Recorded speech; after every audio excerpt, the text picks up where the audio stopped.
Hello and welcome to the JCN Clinic podcast show. I'm Jessica. And I'm Roshelle. And yes, that is the amazing Roshelle Colegrove with me today from the JCN Clinic. She is one of our clinical nutritionists and naturopaths. Well, naturopath. We don't have more than one. We've just got Roshelle and she is awesome. We don't need more when we've got you, Ro, because you are the best. How's that for a hype intro? Wow. Thank you. Great to be here. If you're a regular listener, you would have heard Roshelle on the podcast before. She's definitely done a couple of episodes, and they're like Christine. If you listen to Christine's episode of late, you'll be able to go back and find a podcast where she shares a lot about her own story that brought her into the world of nutrition and naturopathy. So I'll make sure I link that in the show notes. But today, Rose joining me to talk about a really pertinent topic, and we have covered this in all sorts of ways in other podcasts, but it was Rochelle's idea to kind of bring this together into a nice sort of succinct couple of points. And that is things that nobody told you make your IBS worse. And I was like, yeah, gold. Ro put it up as a post on the Instagram feed for the clinic and herself, and lots of interest in it. So we're like, yep, let's get on and talk about this. So yeah, it's going to be fun, and Ro's going to share all of her knowledge in this area. So we're going to break it down into a couple of different points, 5 to be precise, unless we go rogue on ourselves and add something else, because hey, it could happen. But it's a nice way to look at it, isn't it, Ro, as far as like things that we can be doing, thinking we are doing things in the right way or not giving thought to our behavior that actually can be making our gut symptoms, and particularly something like IBS, worse. And I think also as far as like where we might be focusing and not putting focus. So gosh, that is probably the best point. It's like where we're pretty much honing all our attention in, but then there's like components that are so important that we're actually not paying any attention to. So, and I think like obviously with IBS, it is very individual, but there are those key concepts that, you know, we have to focus and pay attention to actually, because you can't just focus on one aspect, like diet, for example, is probably the biggest one that we see, isn't it?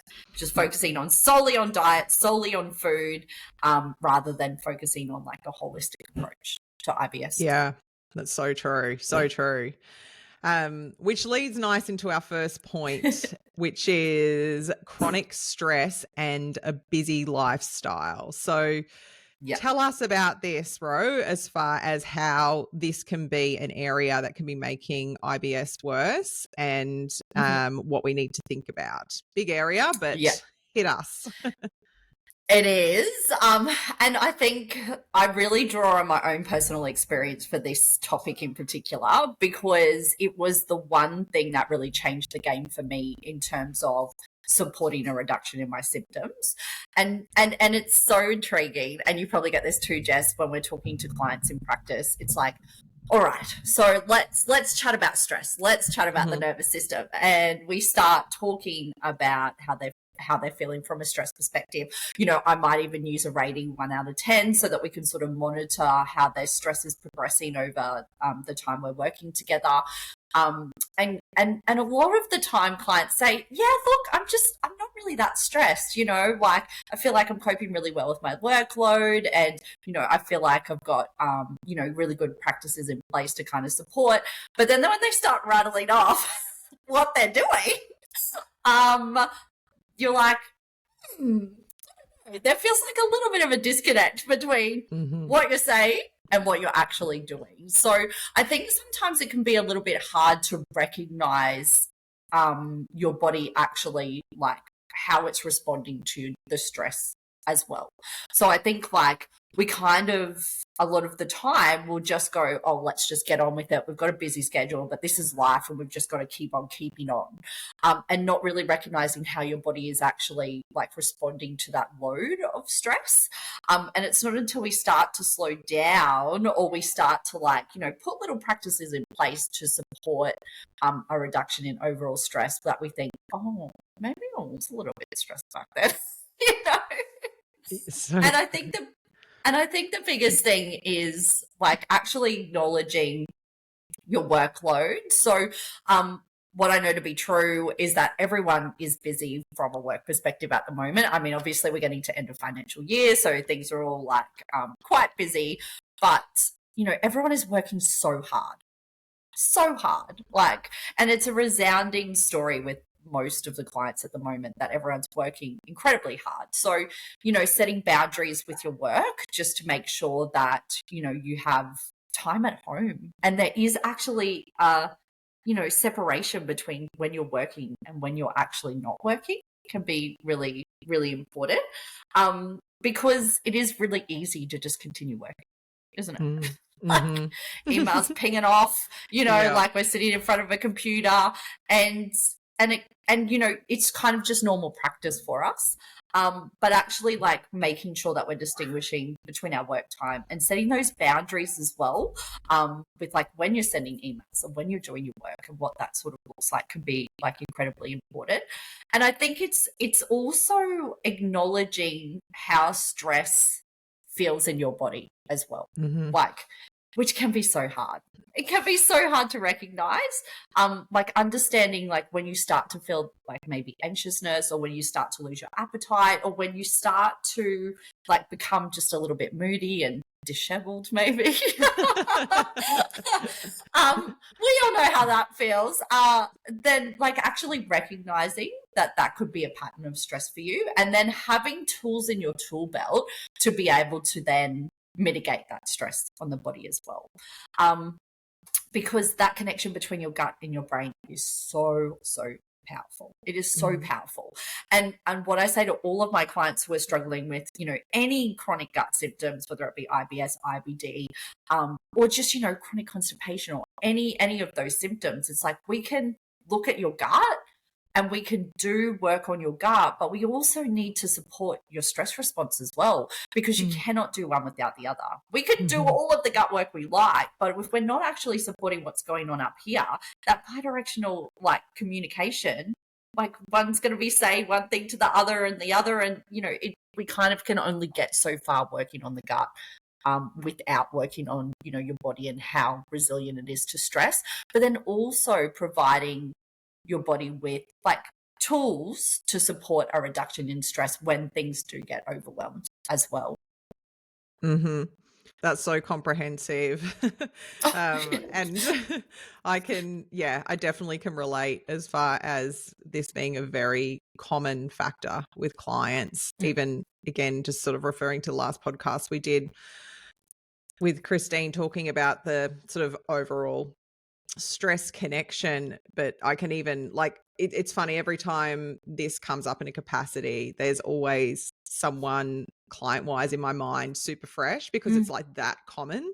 And I think just to sort of reiterate how we just don't, I love that you're pointing out how we need to like think about how stress affects us, because it's so much easier sometimes just to like put your blinders on for that and put the blame elsewhere. But speaking to a client literally in the last 24 hours with their symptoms being flared up, it wasn't until asking those questions around what's going on in life and how they're feeling. And initially it was a lot easier just for them just to brush it off and go, oh no, I've been fine. But as you start digging and asking and getting them to reflect, like seeing that pattern. But it's just, I find it really interesting as humans how we have such resistance to this. And I was going to say I don't know, but I do feel like probably the main reason is diet feels easier to control, supplements, take like when you can actually blame it on something externally, as far as like a trigger or like you can take something, all of that feels easier than going, oh, it's actually me. It's how I'm responding to the environment, or it's something about my environment I need to change, or it's something about my lifestyle or my routine, like those things we just seem to find so innately hard, Yeah. and they're almost the path of the most resistance too. Do you find that with Yes, clients? for sure. Absolutely. And that was certainly my own experience. Well, Yeah. when I was in the depths of my IBS symptoms, like I remember it was like restrict the diet, do all of the dietary things, and it'll come good eventually. But then I actually and it took me a good 10 years to get to this point, probably longer to be honest, where I actually had to have a pretty hard look at myself and be like, because, and for me, it was actually doing a timeline of like my health over the years and actually recognizing every time that I had a really key flare up of my symptoms, or there was an immune condition that I had or something, it was actually in a high stress time. And so then I was like, oh my gosh, this is actually, and I always knew that, when I was stressed, like my gut symptoms would be worse. Like I always recognized that about myself. But it wasn't until I actually started piecing the timeline together that I was like, oh my goodness, actually every time you have a high stress period, that's when you go down. That's when you go down with the ship. And I was like, oh dear. All right. Okay. I might have to actually start looking at this in a little bit more detail, because up until that point, and honestly for 10 years, it was all about the food. All about the food. So, and I think just lastly, before we move on from this point, like, would you say, I feel like you were again alluding to this earlier, like out of a lot of things we're talking about today, this is probably the biggest piece of the puzzle for you, and did elicit the most change when it was acknowledged? Because I think that's important for people to hear. For sure. This was the game changer for myself personally, and I've certainly seen it in clinical practice as well, because I think that, as we've spoken about, most people will focus solely on diet just because like that will be like a reduction in symptoms initially, but really you can only get so far, and we're going to talk about a restricted diet next. So and this is something that I absolutely love talking about. But so I love it. Because like I see it time and time again, but it is you can only get so far by restricting your diet, and only get so far by, like focusing just solely on diet. So yes, I would absolutely say, out of all of the things we're talking about today, I think, definitely focusing your attention on stress and how resilient your body is to stress, and how your body is actually responding to stress is incredibly important when it comes to like your chronic gut symptoms, for sure. Yeah, absolutely. Well, moving on to number 2, as you just said, as far as something that you may not be realizing is making your IBS or your gut symptoms worse, is a long-term restrictive diet. So, yes, speak to us about this one and how common, of course, this one can be. What I wish I knew in my early 20s. Oh my goodness. This is actually one of the things that I just wish everybody, like from high school year on, knew about this. Because, I mean, obviously in our younger years, we sort of get told a particular way to eat. And I know with my own personal experience, as I got older, so sort of leaving high school and then going into like sort of study and then also full-time work, like your dietary habits obviously change. But at the time, I started to notice that even the same diet, I would eat the same diet day in, day out, and it would be causing gut symptoms. And so the first thing that I did, before I even went and saw anyone about it, I was just like, all right, well, let's just remove the usual suspects. So let's just remove things like dairy, because I knew that I didn't feel incredibly well with dairy. Or let's remove like things like gluten, because I knew after I ate bread, I didn't really feel very well. But unfortunately, it's a really slippery slope. It's such a slippery slope. Like you start with one thing, and then you start with another. But then as your symptoms get progressively worse, you just start pulling out more things and more things. And then you start going down the FODMAP pathway, and then you start doing all these other things. And then all of a sudden you're eating chicken, perhaps a couple of vegetables, and then any other part of the diet, you're just like, wow, like I can't, add in too many more variables because I've restricted my diet to a point where this is all I can tolerate now. And wow, I remember like actually only being able to eat chicken, eggs, and like carrot. And so insanely intense. I think that was only like four or five foods that I could eat without getting gut symptoms afterwards. And I was just like, there has to be another way of actually, and what I thought I was doing the right thing as well in terms of like obviously I want to reduce my symptoms. So food seems to be the culprit because every time I'm eating, I'm getting overt symptoms. So I just need to keep on continuing to restrict my diet. What I didn't know at the time is that by restricting my diet to that point, I'm actually impacting my beneficial bacteria pretty substantially. And I remember my first stool analysis report going, I'm in the depths of hell right now. It's like barren. Oh my goodness. And that process of trying to reintroduce foods was such a slow process. It was such a slow process. But like by actually improving my diversity in my diet, I was able to improve my beneficial bacteria's capacity, which in turn helped to reduce my symptoms when I was eating that diversity of food. So if I knew in my 20s what I know now, so hopefully if anyone is listening in their early 20s, they will know this, because I wish I knew this when I was 20. Yeah. The more diversity you can keep in your diet while trying to control your gut symptoms, the better. Honestly, the better. Because the more we start restricting, the more we impact that beneficial bacteria's capacity, the more likely we are to really struggle when we're trying to reintroduce food. And it's such an important piece of the puzzle. And we see this, every time we do stool analysis reports and looking at that diversity, and the two markers that we look at, like microbial diversity and then also the richness, so the number of species that are housed in that sample. And I love nerding out on this stuff, like just like, and even doing breed tests with clients where I'm like, oh my gosh, how far have we increased this diversity and richness? Like, how many more species are in there? Because we're increasing the diversity of diet.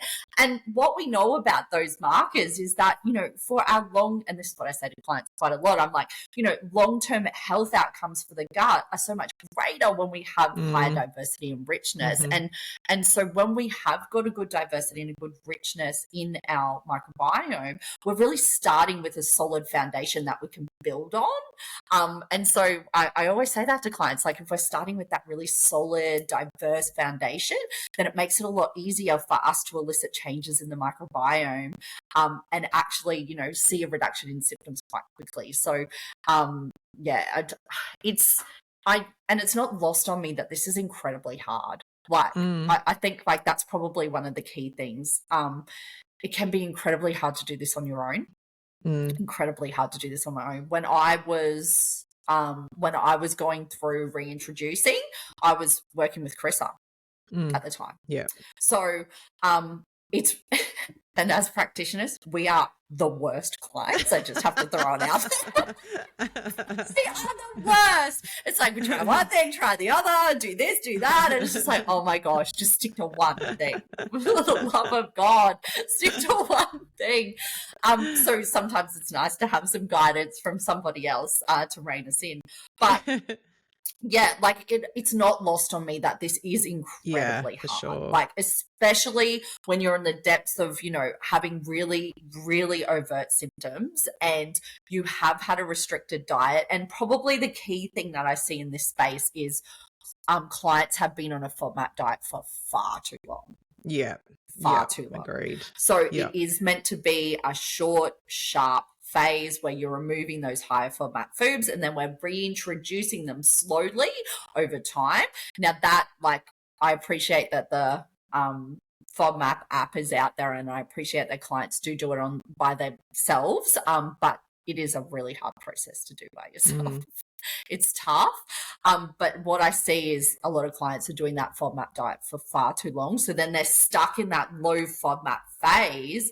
And anytime they eat, like, even if it's accidentally, eat something like onion or garlic or, you know, like legumes, anytime they eat it, their gut just wigs out.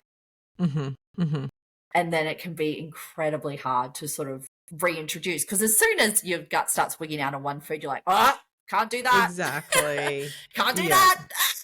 But a little bit of wig out is okay as well. So that's the other thing. Like, just a little bit of wig out. Exactly. I mean, wig out's probably a terrible terminology to be using, but, you know, a little bit of gut symptoms, just as long as they're not incredibly significant, like while we're adding in some of those diverse food sources, that it's actually okay to have, you know, a small amount of gut symptoms while you're sort of doing that reintroduction process. But I completely understand that when you've already got significant gut symptoms and then, you know, you're reintroducing food, you've got more gut symptoms, you're like, oh, this is a nightmare. So that's where it can be a lot better to sort of work with someone.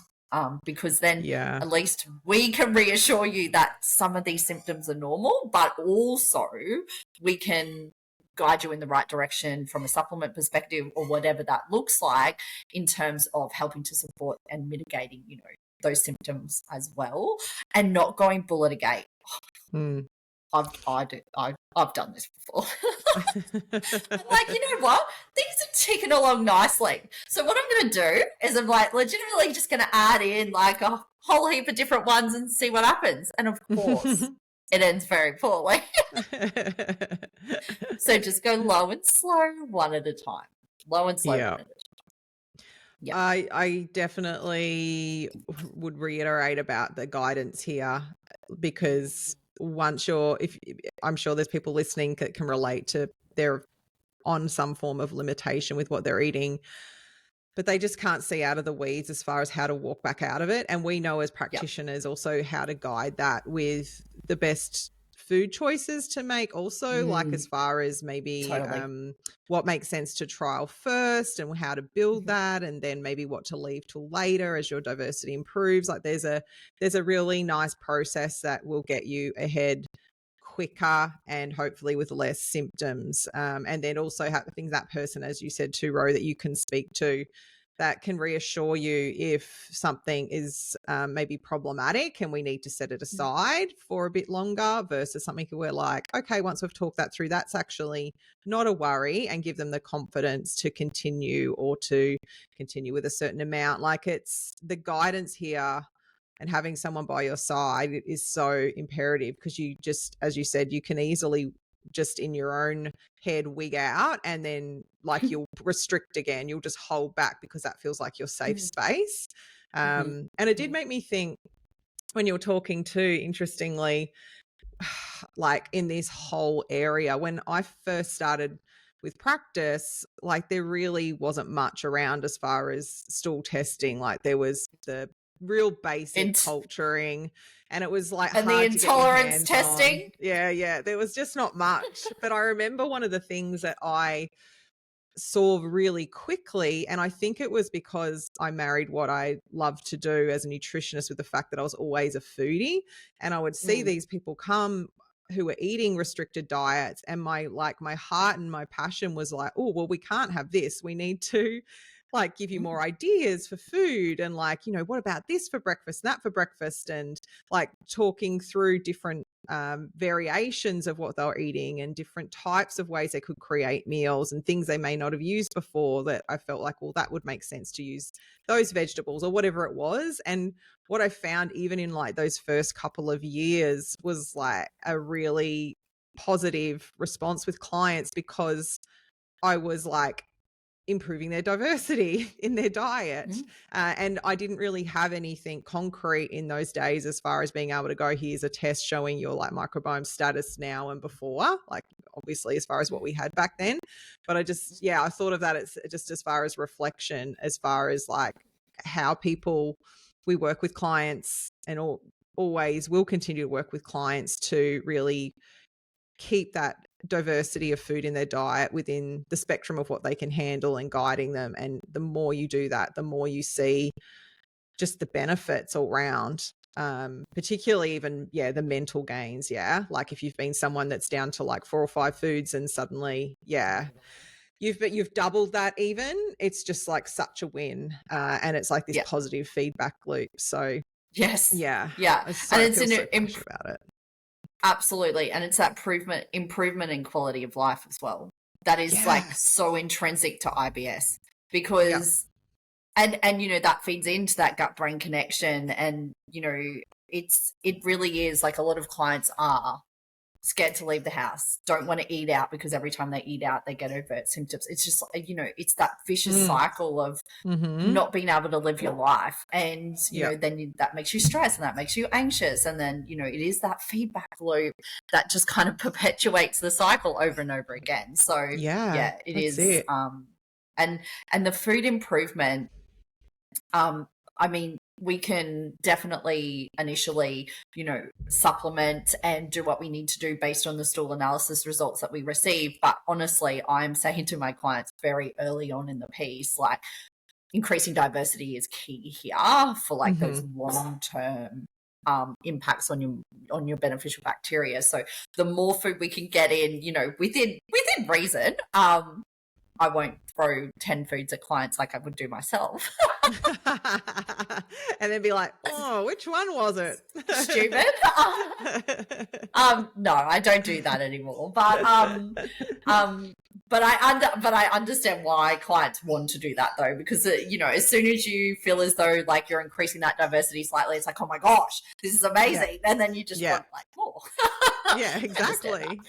I definitely understand that. But I think it's definitely helping to improve that quality of life, which then in turn is helping to improve, like how the nervous system is interpreting what's happening as well. And it really just does have a really positive influence moving forward as well. Well, this one also flows nicely into the third point that people may not be realizing is making their gut symptoms and IBS worse, is reduced beneficial bacteria in your gut. You did mention this with respect to diet, which is obviously profound in this area. And I think it's an interesting one too, because I think still to this day, a lot of clients that we see are all about getting their results back and wanting to see the bad guys and the pathogens. And what is the evil stuff? But can you speak to this one? I mean, it's very much linked to to what we were speaking about previously. So I suppose, obviously a restricted diet does reduce our beneficial bacteria's capacity. So it can create that dysbiosis. And, some of the more opportunistic bacteria can sort of thrive in that environment when we're not providing fuel to the good guys, to our beneficial bacteria. But, other things that impact this as well are things like alcohol. So very unpopular opinion, I suppose. But also stress is intrinsically linked to our beneficial bacteria's capacity.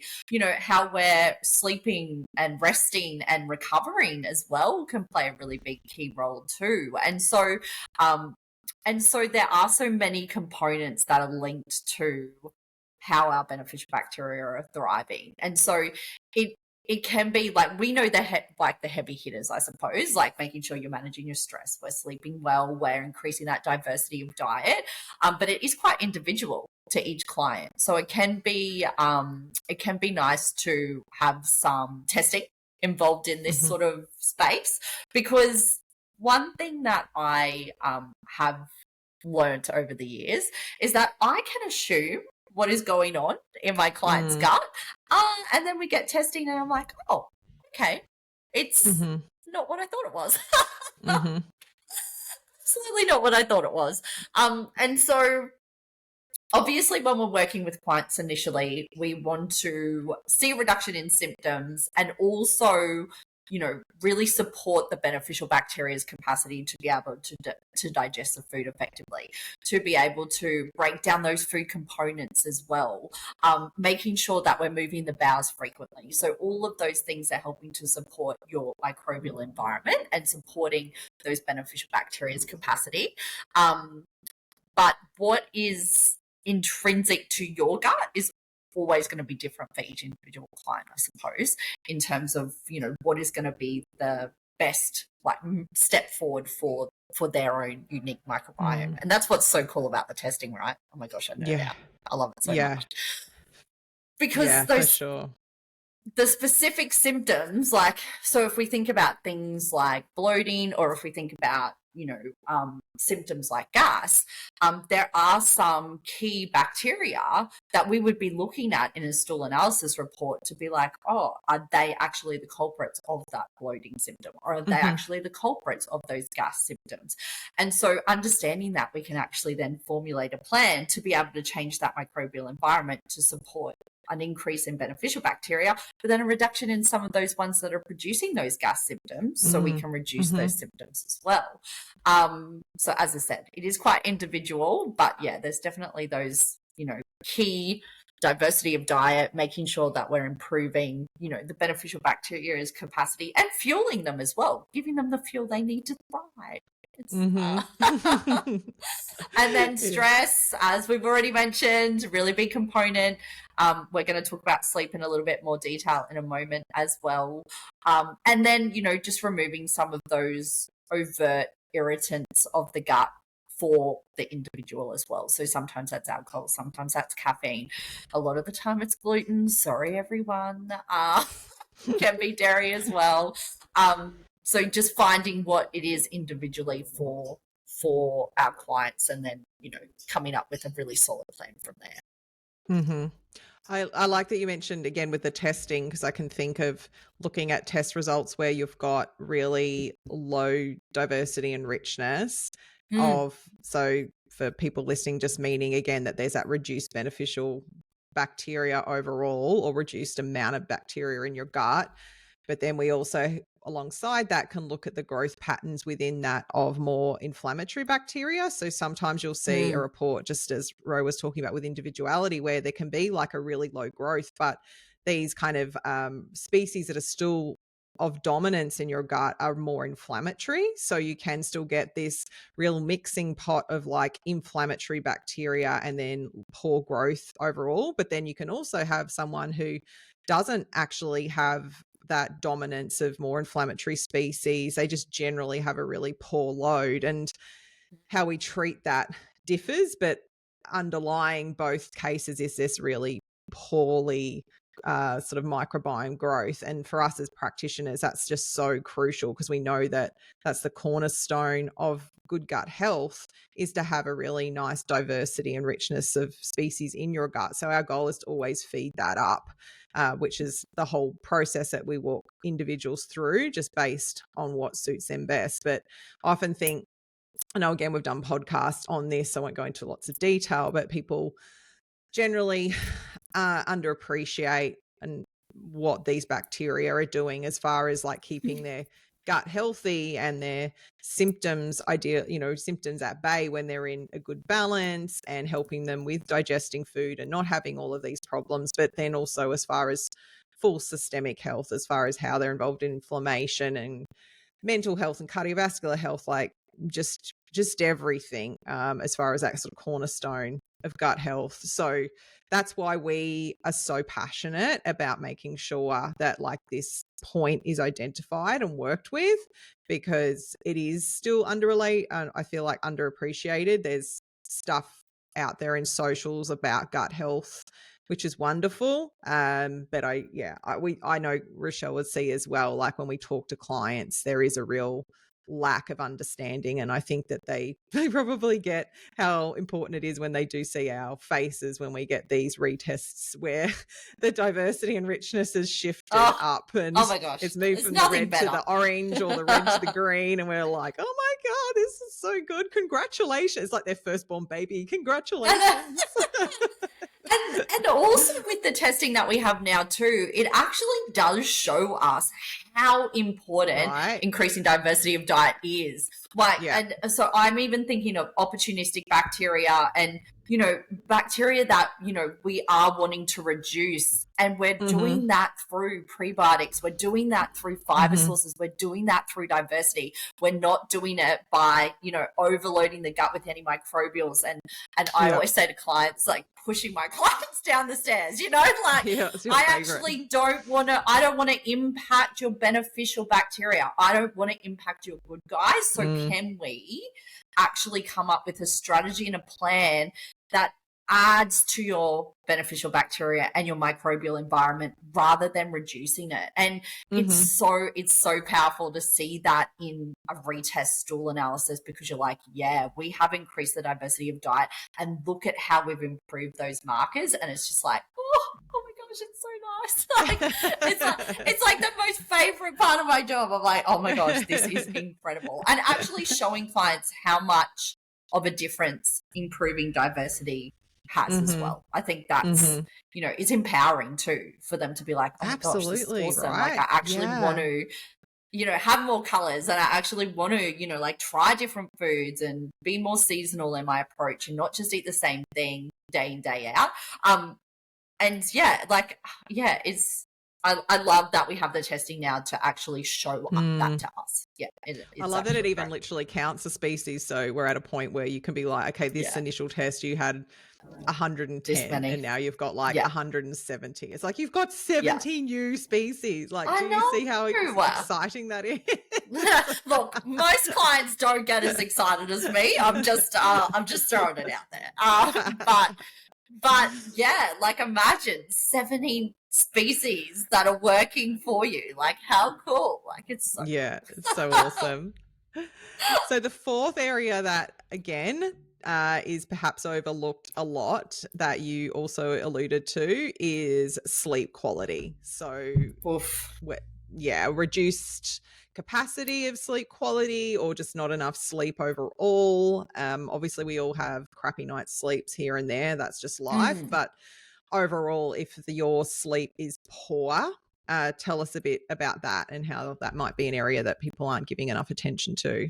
Yeah, well, I mean, it really does feed into, like, our body's stress response, and also how resilient our body is to dealing with the stresses of day-to-day life, I suppose. And, you know, while we're in a restful sleep, or while we're having good quality sleep and enough sleep as well, we do a lot of our repair and maintenance during that phase. So it is incredibly important to get good quality sleep, or, you know, to get a good amount of sleep as well. What I see clinically is, like, we all know what we need to do. Like, let's be real. Most people know, actually, everyone knows. I'm sorry. You can't tell me that nobody knows that you shouldn't have your little screen in front of your face before bed. But how many times do I sit down and have a very frank conversation saying, so what are we doing in that, you know, couple of hours before bed? Tell me about your nighttime routine. And then I get this look of, I don't want to tell her. And then that face tells me what's going on. Like, I'm like, okay, so we've got phones in front of us before we're going to bed. And, you know, I think it's incredibly important, and I always talk to my clients about this, is that time before sleep. So yes, the morning is also important as well, but I think, you know, that time before sleep can really set you up for success. You know, and just paying attention to a couple of concepts in, like, that sleep hygiene sort of space. But, you know, it's intriguing. I mean, the standard rules apply. So, like, no small screens in front of your face before bed. And then also, you know, making sure that you're doing something that's sort of telling your body that it's time to, you know, get into the sleep zone. But a lot of the time, everyone's nighttime routine can look quite different. Obviously, it depends on what time you're finishing work, what time you're eating dinner, whether you've got kids to put to bed, like all of those things. So a lot of the time when I'm talking about that, you know, 1 to 2 hours before bed, I'm actually talking to my clients or giving them a list of things that I want them to trial to see what resonates with them. Because not everyone's nighttime routine will be the same. And there's no point me saying, oh, you need to do this and you need to do that, other than removing the screens, because we all know to do that. Yeah, there's no point me giving the same list to everyone. I actually want my clients to find, what works for them, best.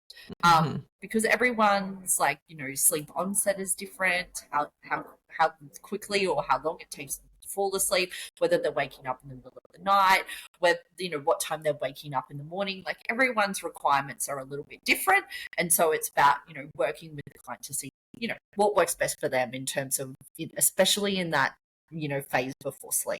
I think that's like one of the key phases that are really important in terms of helping to support that sleep quality and maintenance.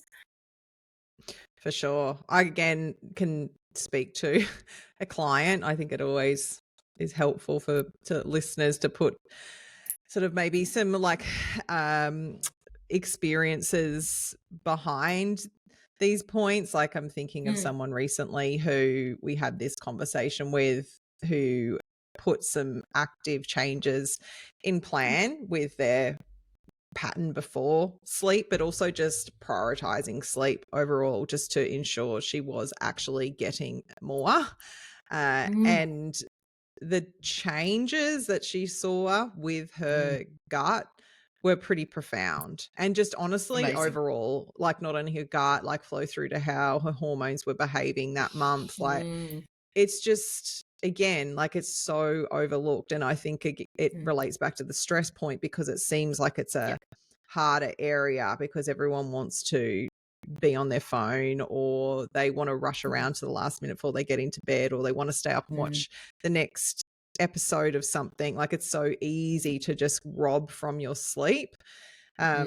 Yeah, and because that is that time of repair and restoration, we're like robbing from that. And if you're in, for anyone, no matter what their health is, right, like it's going to make anyone feel poorly. But from a point of view, if you already have underlying issues with your health and then your sleep is rubbish, like, I mean, how are you supposed to repair? And then all of the things that you're trying to do potentially through the day, through food and maybe some supplements, you're working with your practitioner and doing all the things, and the food intro, maybe they've got you doing to all the points you've spoken about, but then you're not allowing yourself to have adequate sleep to repair and recover. It just makes everything 10 times harder. So that's so true. I just love it as a point. I love sleep. Sleep is amazing. Me too. And that's so true, Jess. Everything is harder when you're tired. Everything. Yeah. So even the smallest, the smallest dietary change can feel like a mountain when you're exhausted, when you haven't had enough sleep.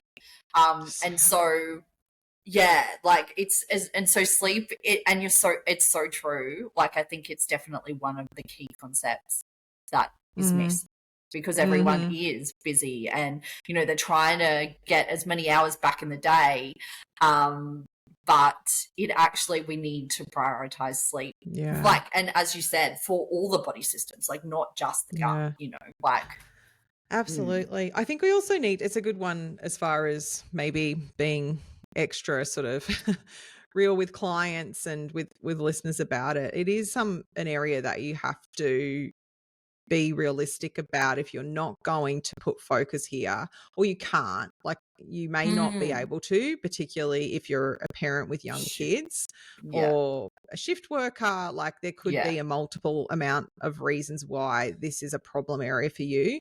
You just need to be realistic about what you're expecting from your health. And this can be something that is probably a little easier for myself and Roshelle, being in clinic for so long, that we have tools in this area to talk to our clients in the right way about it.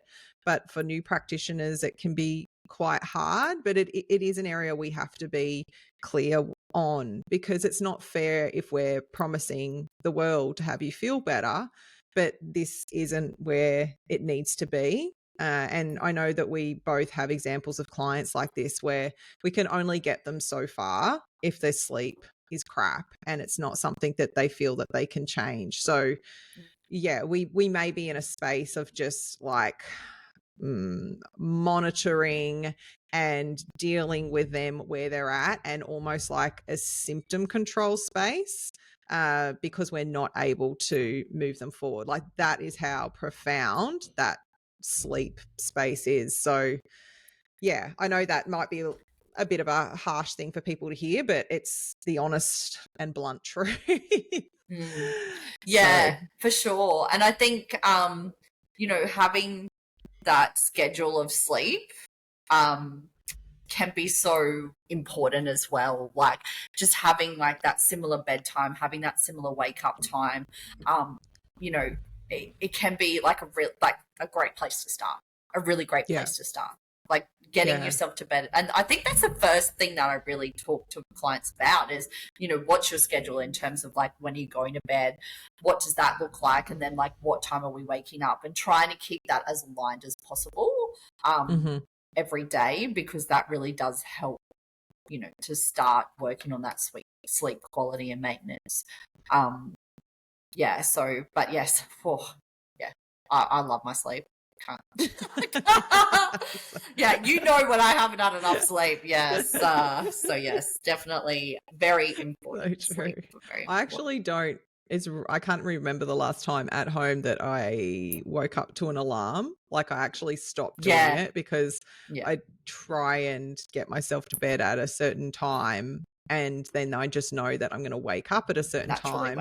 And if I do sleep in, I see it as that my body needed it. Like I slept in longer this morning because last night I didn't sleep as well, because it's the most random thing ever. But Damien cleaned out the freezers and pulled out every frozen chicken carcass and old veggies and everything. We've got these massive pots on the fireplace just bubbling away, creating stock, which is awesome. But the smell is like really sulfury. I don't know. I'm sure you've done it. Like people listening have done this. Like the smell is pretty full on, and it was just permeating the whole house. I was sleeping. It just felt like there was this, like, this is very unusual of a reason to not sleep. But I just was like, oh, that smell all night. It was just gross. But anyway, like I slept longer today and didn't go out and do my session this morning. I'll get it done later on. But like, again, for me, it's like the sleep is more important. Like it is the most important factor. So it wins. And if I have to compromise somewhere else in the day with something else, then that's fine. Like I needed that extra hour in the morning so that I can function and that I feel well. And for sure. Yeah, but sleep is awesome. Yeah. I actually don't remember the last time I woke up with an alarm either. Yeah. That's pretty amazing considering you're such a early riser too. Like as far as just, again, your body clock, what it's used to. Yeah. I mean, that's all the days of Pilates instructing where I had to get up in the early hours. When in my 20s, I was never a morning person. Like I would struggle to get out of bed at 8 o'clock in the morning. Like I would be crawling out of bed, like trying to get to work by 9. Like, but yeah, over the years, and it's interesting because you see the pattern with clients. The early birds, the night owls, but you can change that. You absolutely can change that because I have, and I absolutely thoroughly enjoy that early morning. Like, it's not many people around. It's like it's chill. Like I actually love it because I'm awake when most people are asleep, and it's kind of nice. Like, and even in winter, I still get up in the early hours because it's like quiet and it's dark and it's cold, and I actually love it. Like, it's such a beautiful time of the day. Agreed. So our last point in regard to this area that you may not be realizing is having an effect on your IBS, or I'm going to say gut symptoms, but outside of IBS in general, is high intensity exercise. So speak to us about this one, Ro. Yeah. Well, I think it definitely sort of goes pair in pair with that stress and load and intensity on the body. And, I definitely see this kind of shift and change over the sort of life stages as well. But the way that I see it and the way I think about it is, if we're already feeling stress and tension and load on our body, and that's actually making our gut symptoms worse because of that bidirectional cue between your gut and your brain. If we then on top of that start adding high intensity exercise and high training load, we're actually adding more stress and load to the body ultimately. And so, you know, obviously, I actually say to clients, I want you to check in with how you're feeling after your exercise bout, because I think that can be incredibly powerful. Because, and I always say to my clients, is it giving you energy? Do you feel more energized after, or is it taking energy away? If it's taking energy away and you're feeling depleted after that movement, it's probably not the best movement pattern for you. And so actually paying attention to how it makes you feel. But the biggest thing I think is just that high intensity and high load. And I think about places like, and I'm not throwing shade at any of these fitness places, but things like F45, where you walk into the studio and the like music's blaring and like instantly like your cortisol's like, and you're just like, and then you're running around like a headless chook and you're jumping and you're doing this and you're lifting heavy and you're throwing things around and you blah, blah, blah. And you walk out there and you're like, holy crap. Like you actually feel stressed. Like you actually feel stressed after that, right? And so I think about ways that you can move your body that are actually going to reduce that stress and load on your body. So things that are focusing in on your breath are like where I definitely focus my attention. So things like Pilates, slow controlled movements where you're really focusing on that inhale and that exhale as you're doing the movement pattern. Things like yoga, obviously that has another layer of intention in terms of really helping to support that gut brain connection, slowing things down and making things like nice and flow really nicely. I'm a terrible yogi, just have to put it out there. Sitting still for long periods of time, I'm not very good at. But then I think the most undervalued, let's talk about this, the most undervalued form of movement is walking. Yeah, agreed. Getting yourself outside into the sunshine and going for a walk. Like, so undervalued. Like, and so when we're doing that, we can focus on our breath. We can actually just get it out and, feel the sun on our body, like just really help to reduce that stress response. I actually love implementing that in the middle of the day, if you can, to actually just force you to get up, step away from your desk and actually get outside. Yeah, for sure. Because it really helps to support, how you're feeling and those feelings of anxiety and, tension in your body. And, just getting up and moving in that regard can be a really powerful way to support your mental health, but also your physical health as well. The other thing, I suppose, probably to note, and you will probably talk more about this because I'm not a runner, so I might handball this off to you, Jess.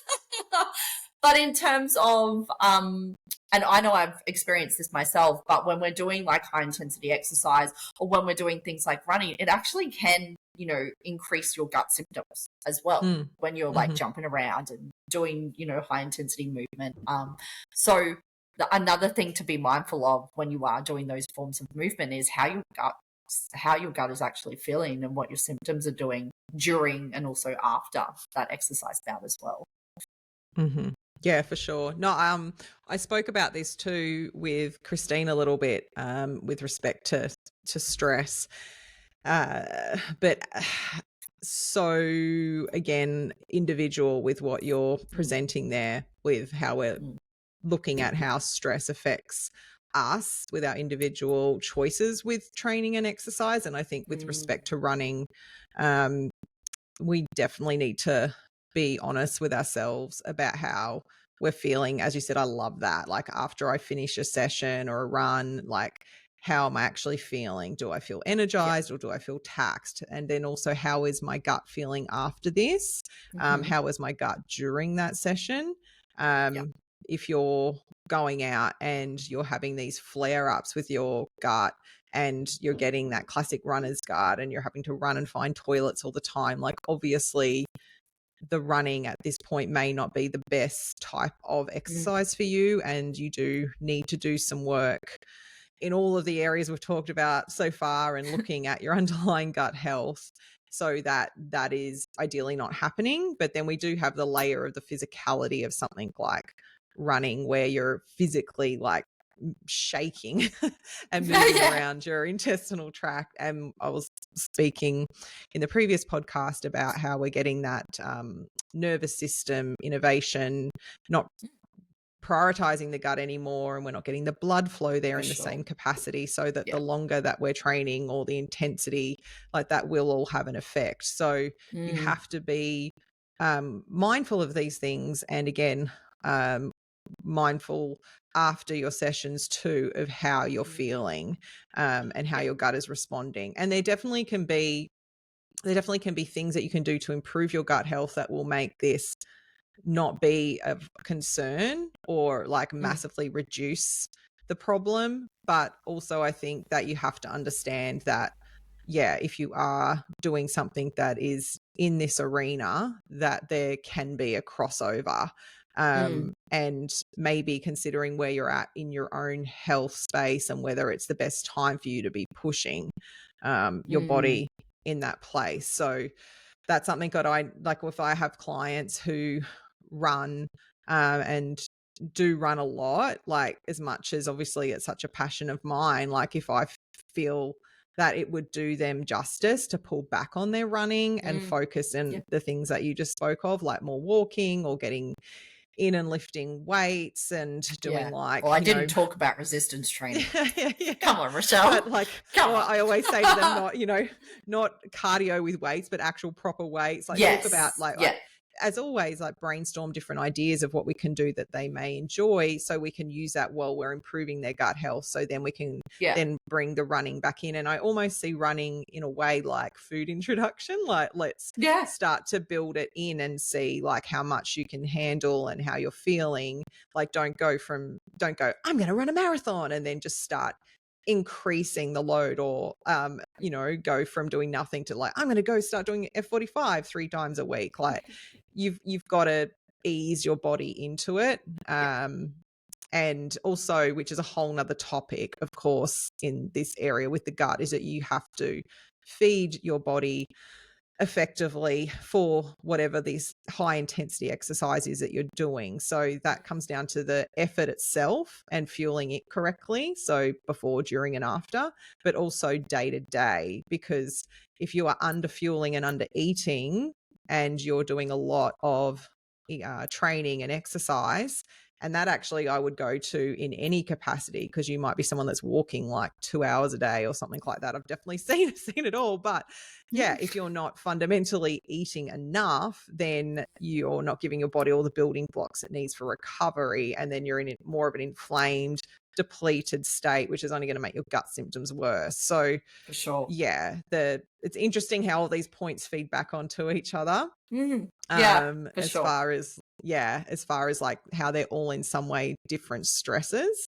But I do really love this particular point, because again, it's an area that clients will be a little bit more head in the sand about, because often our exercise, and Rochelle and I definitely can relate to this, for us it's part of our downtime, it's our self-care, it's where we have our own form of meditation. So people don't want to change it, or if they are connected to it, maybe as far as identity, or maybe it's a control factor. They feel like it helps them control things in their life or control their body composition.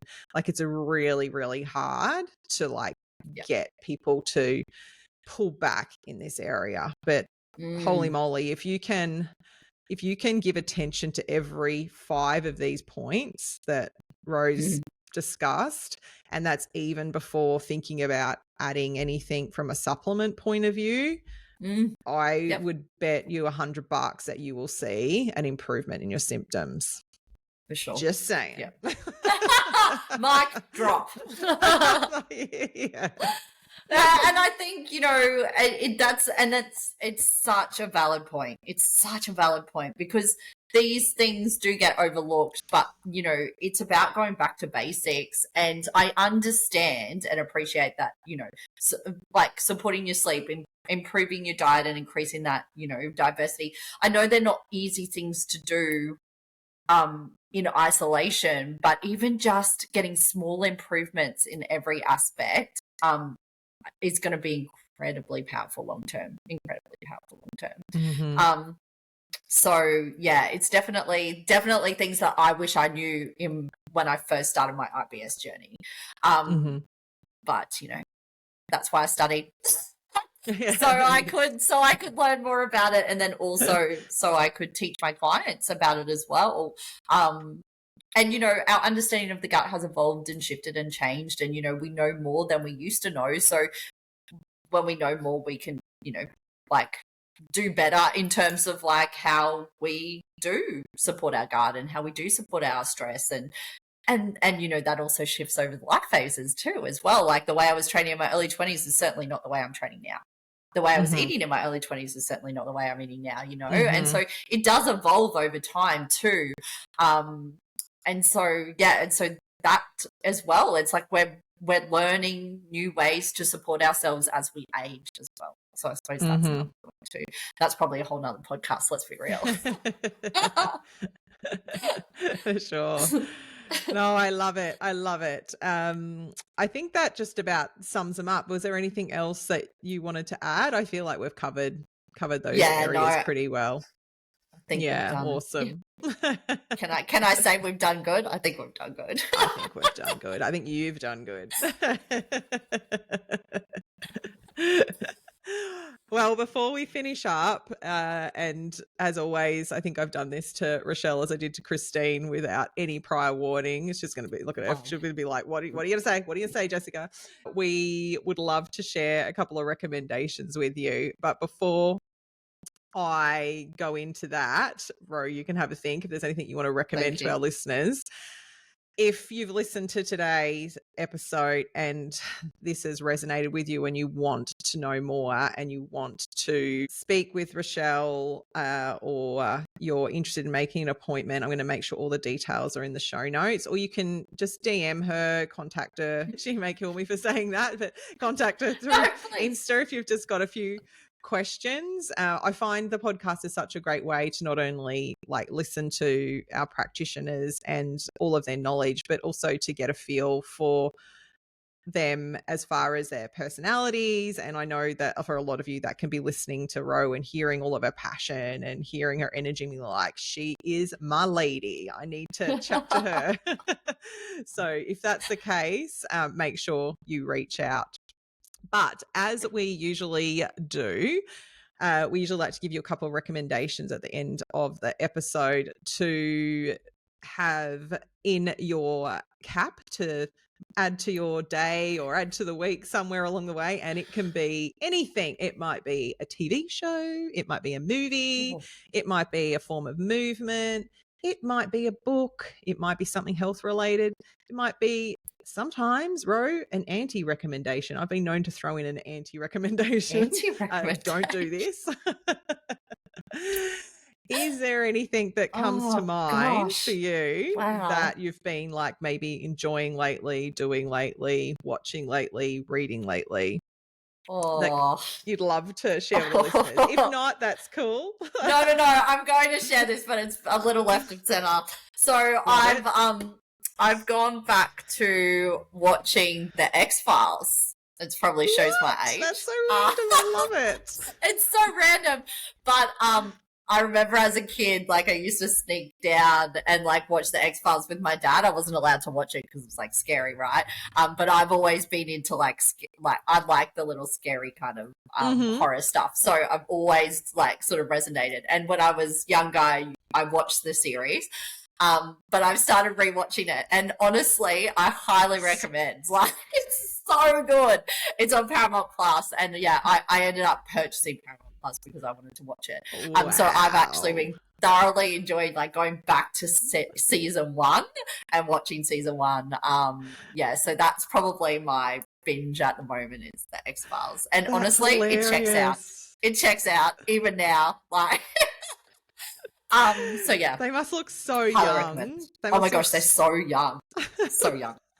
It's honestly so good though. Like, yeah, I am, because you know when sometimes you go back and watch a show when you're older and it sort of just, yeah, it doesn't land the same way. Yeah. This one I'm just like I'm thoroughly enjoying. So yeah, so that's my recommendation. Very left of I center. love it. I love it. Wow. Well, I put I put our recommendations in the show notes, and it's just like with a link. I'm like, I don't think I need to link to the X-Files. I'm sure. No, Actually, maybe I I think do. There may be people will listeners be who are able like, to I don't know find what them. Rochelle's talking about. There could Oh, be those yeah, listeners at that maybe. age that are just like, I don't know what the X-Files is. If not, you've got some good listening, good watching ahead. Yeah.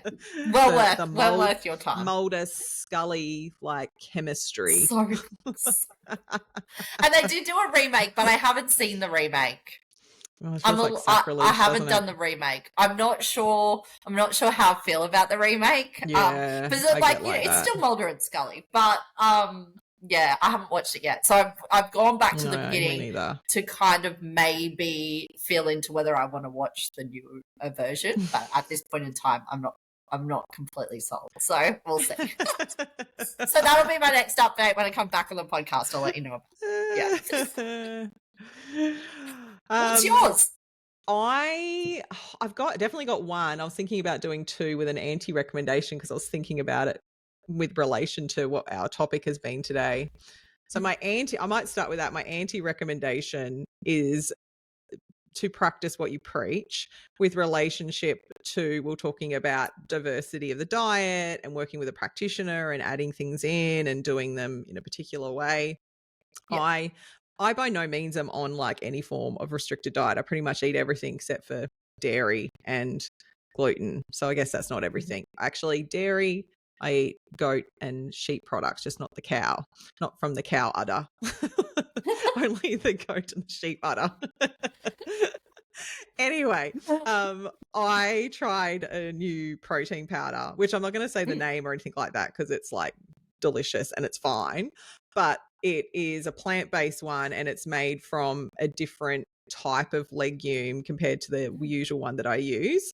And when I tried it for the first time, I also was like trying to just get a massive dose of protein because I'm like all about a ridiculous amount of calories and all the macros at the moment to just fuel training. So I had this smoothie with this new protein powder and I probably put in like a double serve. Like it was so much and I whipped that thing up and drank it. It was delicious, but holy moly, it was a lesson in Jessica. This is what you tell clients to do with things like this. Just start maybe a little less. Maybe you shouldn't have had like a double serve. It was like taking a prebiotic that we might give to a client and say, okay, start on a pinch or eighth of a teaspoon and build this up. It was just like, nah, just go straight in hardcore and have a tablespoon. It was kind of like, it didn't kill me, but let's just say there was a lot of gas. There was a lot of toileting. There was just a lot of like, okay, we'll just calm our farm there. So that is a like explanation with like what not to do in relation to this whole topic today.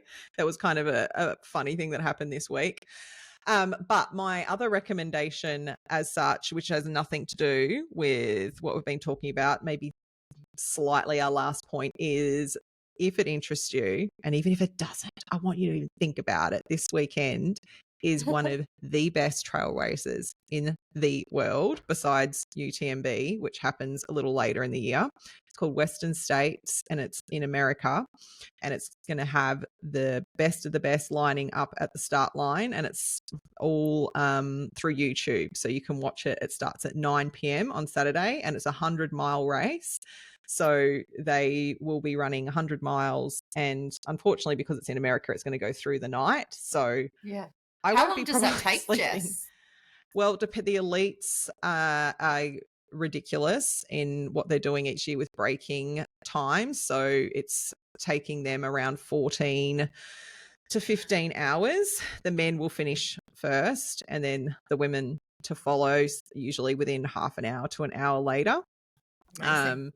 yeah, it was maybe, I don't know off the top of my head the exact amounts, but it was only like, I think maybe 5 or 6 years ago where they were only first breaking under 20 hours.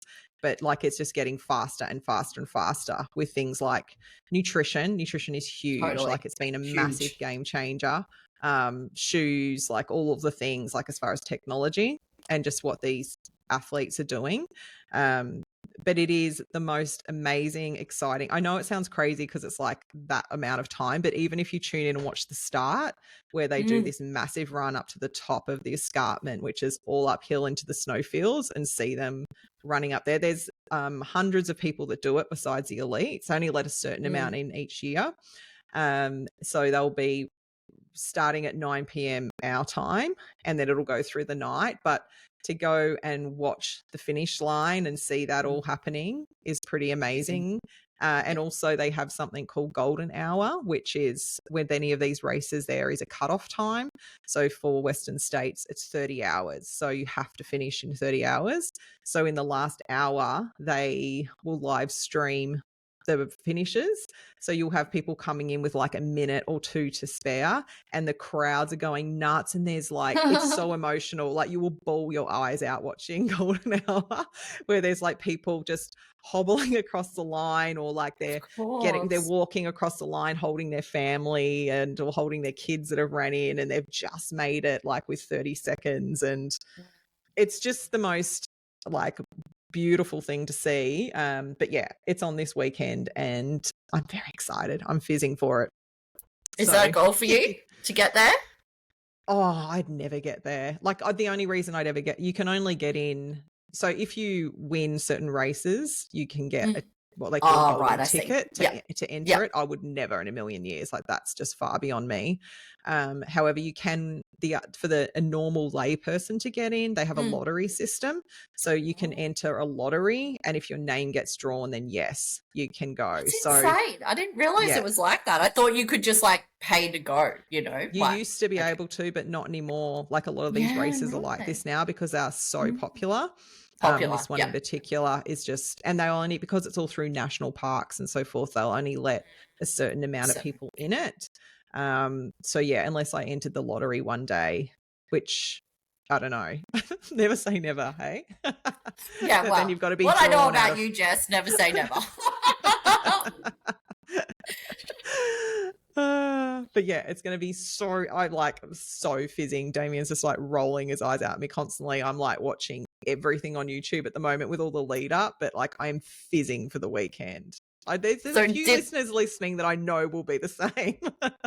So disregard that last sleep.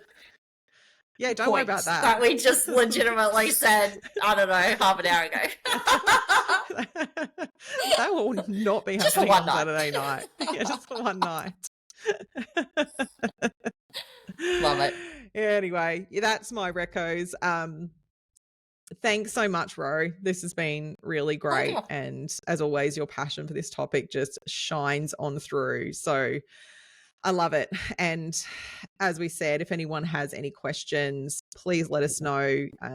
As always, we love it when you share the episode. It means the world. So share away on socials, leave us a review.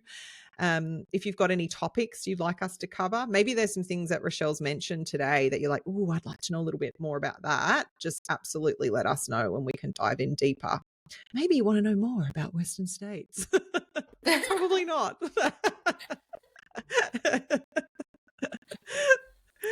But thanks so much, and we'll catch you next time.